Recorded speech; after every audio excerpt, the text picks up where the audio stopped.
good afternoon or evening, depending on what time it is you're watching this. I just thought I'd give a little introduction with myself.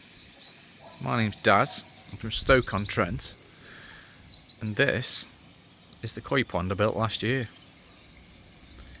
I didn't record have any recordings at the time because I had no idea or plans to do any YouTube. But I've been pestered by the son and the wife, to give it a go. So I'll just talk you through what I've done.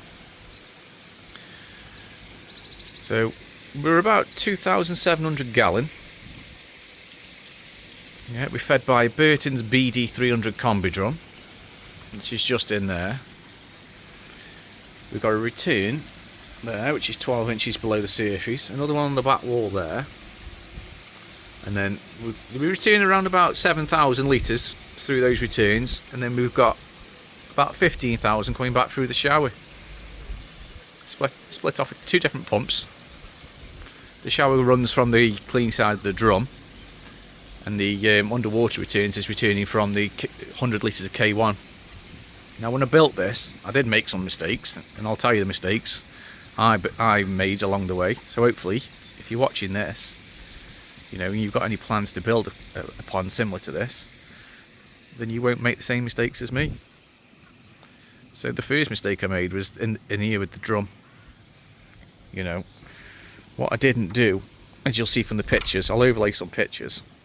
I didn't put a concrete base down big enough. So at some point this year or maybe next year, I'm going to rip all this out and build a proper filter shed. But you'll see, I'm going to overlay all the pictures of the build that I've done.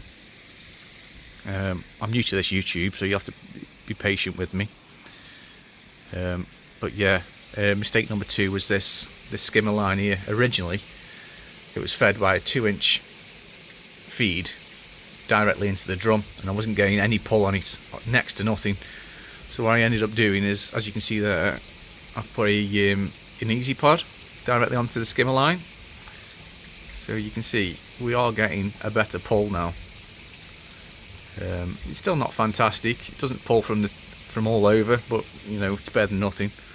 And that returns either to the waterfall, which you can see is turned off at the minute, or it's diverted now into these internal returns, which is nice. So I can divert it as and when I want, because as you can see, it gets a bit windy here. So it's always splashing against the back. So yeah, fish. We've got some nice collection of fish coming on now. Quite a few from Ricky Stoddard I've had over wintering. A few showers, a couple of Dainichi pieces. A nice big male Dainichi there at 58 centimetres. Yeah, hope you enjoy. I'll overlay some pictures now, so you can see the process of the build. Step back. If you do like it, don't forget to hit that like button. And you never know, I might pop back and do a bit more YouTube. But yeah, this is my pond. Enjoy. Right then guys, let's jump right into it. So as you can see now, this is the space we got available for the pond build. It's roughly around about 20 feet. I can't remember what it was, but that's got to include the filter house, obviously. Right, so off we go in with the shovels. I'll start it off, and then my son decides he wants to come out and jump on the shovel with me, and we start digging. But then we quickly realised that as soon as we started hitting that clay, just how hard it was going to be. Now luckily my wife's uncle, he owns his own mini digger, and he was happy to bring it over and give us a hand to start the dig. So it was a massive relief, to think I had to dig it all out by hand. And as soon as he came with this, within the space of the weekend, it was done. In fact, it was done on the first day. It was just a case of tidying the sides up by hand with the shovel. So as you can see there, the hole is dug. My youngest decides to come out and give me a hand with the spirit level. Now the fun really starts. I've never built anything like this before, so it was a learning curve throughout the whole process. But the hardcore's in, and the bottom drains, we're just having a little look there to see where we'd put them, and then we finally put them in. We get them post-creted into place, a bit of rebar down, and then it was time for the concrete to come. And then at this point we used pick and mix, who were absolutely fantastic. Even the driver was more than happy to barrow some down for us. We ended up hiring a dumper because it was such a long run from the front of the house down to the bottom of the garden. So here we go the next day. It's all down now, and I take a step back and I realise, it's not really big enough.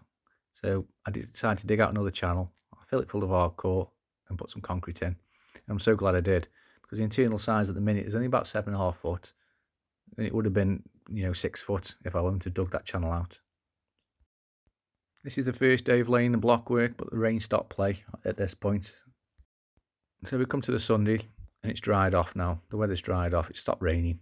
So we can get started with the second day of lay. Skimmer goes into the corner. It's a bit too close to the corner for what I'd like, really. But there we go. That's the second day, all laid up, ready to go. All dried up now, and the returns are in, as you can see.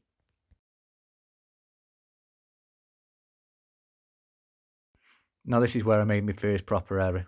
You can see I've made a concrete slab there, which is nowhere near big enough. I should have just concreted the whole pad and built a proper filter house. And then before you know it, a couple of weekends have passed and it's time for have the fiberglassing done. I borrowed a friend's gazebo and I used Unique Fiberglassing on Facebook, who I can't recommend enough, really. There he is with the installation there going in. Hoovered all the bottom drains out ready. And then we've got, it was Nick who came along and did it. Really is a top bloke. Cracking job, as you can see. Here he is in a minute with a flow coat, painting it on with his roller. And there's the finished job. Absolutely superb. Then before you know it, it was time to fit the bottom drain lids, which now I think I've made a mistake with. I'm not really getting great pull on the bottom drain, so maybe I should have gone a bit closer to the bottom. But that's just a job for another day. I then late past a week, let the fiberglass do its thing, and decided to towel that back water blade so I can start getting it filled up. Again, going back to the mistake I made with the filter pad, I made a mistake where I placed the drum, really. But we live and learn. I've never done this before. It's something we can change later this year, hopefully.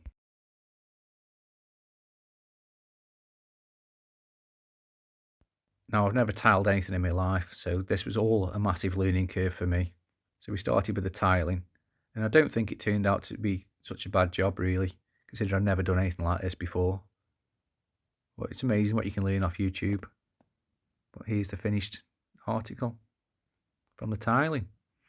Skimmer side coming up. And then it was time for coping stones.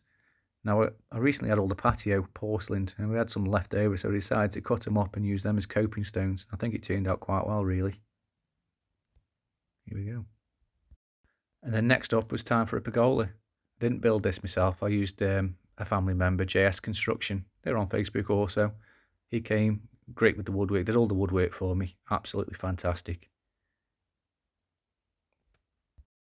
And now it was time for a bakki shower. I chose JS Koi after looking at some reviews on Facebook and on eBay, and what an absolutely fantastic bloke he is. Nothing was too much for him. I can't recommend him enough. If you're looking for a bakki shower, definitely get in touch with him. And that's pretty much it, guys. That's the finished pond with the lights on.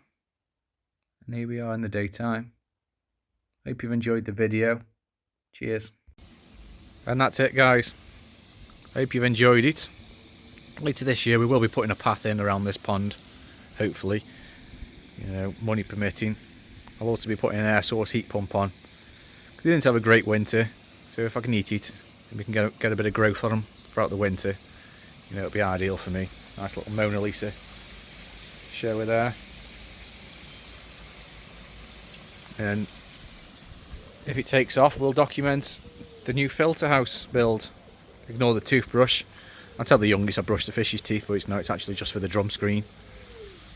But yeah, thanks for watching. Any questions, just give us a shout and I'll see if I can help you out.